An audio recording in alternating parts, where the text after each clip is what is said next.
I wanted to talk a little bit about the cultural differences between North American culture in general and Thai culture. Well, for me, my opinion of it is that we go to Thailand and their culture, they don't. Well, actually, I'll start off with the American culture. Americans want to have it all figured out. People want to act like they have everything figured out, and and be individualistic and know what they're doing and be able to hold their own.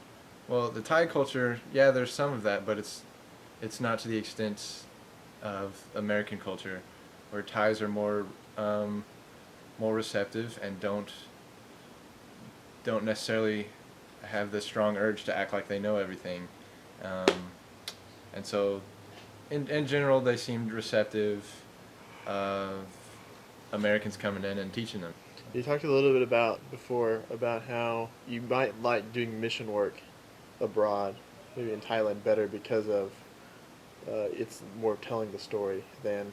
Yeah, I'll say a lot of people I talk to, I've had conversations with, they know a lot about Christianity already. They know enough, and they've already formed opinions, and they already have a background in Christianity, and so there's a lot more work to be put into them. They'll say, "Yeah, I'm a Christian," but they haven't read scripture, they haven't studied, they haven't prayed.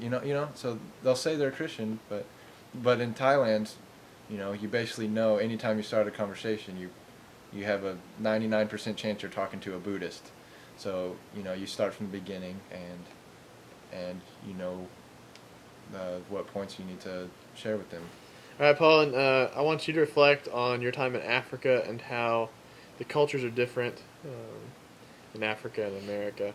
Well, um, there are so many opportunities in America that I think we're oblivious to.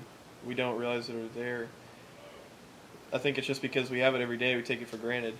And going over to Kenya and seeing the poverty and the kids on the street, they don't have those opportunities.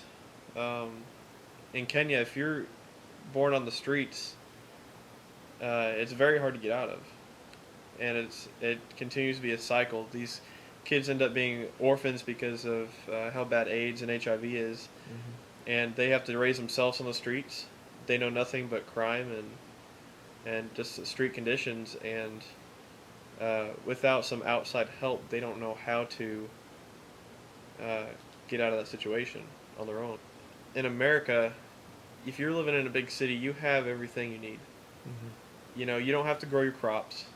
You don't have to raise cattle. Everything's taken care of for you. In Kenya, it's totally different. You have to take care of everything yourself, and not as many things are in your control. So there's more reliance on God. Yeah. Having seen those things, Mm-hmm. how can Jesus say, "Blessed are the poor"?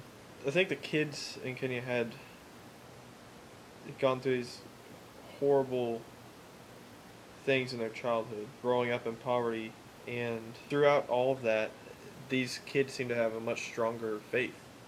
And I even struggled with that when I went over there because I didn't understand how these kids that had so much struggles could so easily have that much faith. Yeah. I think God likes being relied on, and He wants to form that relationship with you. And it seems like the poor have more of a need to rely on God. Okay, I want to know what we can learn based on your experiences from the churches and the cultures and the faith that we see moving. What changes in North America do we need to make because of these shifts? When I went to Africa, I almost venture to say that I was more affected by that than the kids were over there.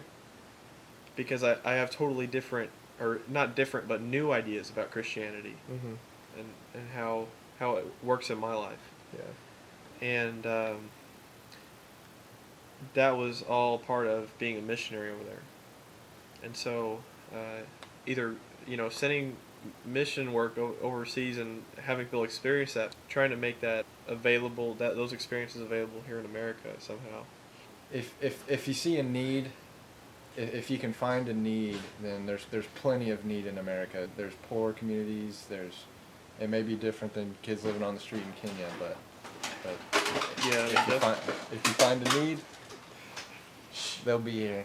And I think the time I spent at the church in Bangkok, I saw that church was a minority, because everybody's Buddhist, and they're a real tight community because every Christian in that city almost, and there might be some element that they could, if churches like that around the world sent missionaries to America, some churches could learn from that, because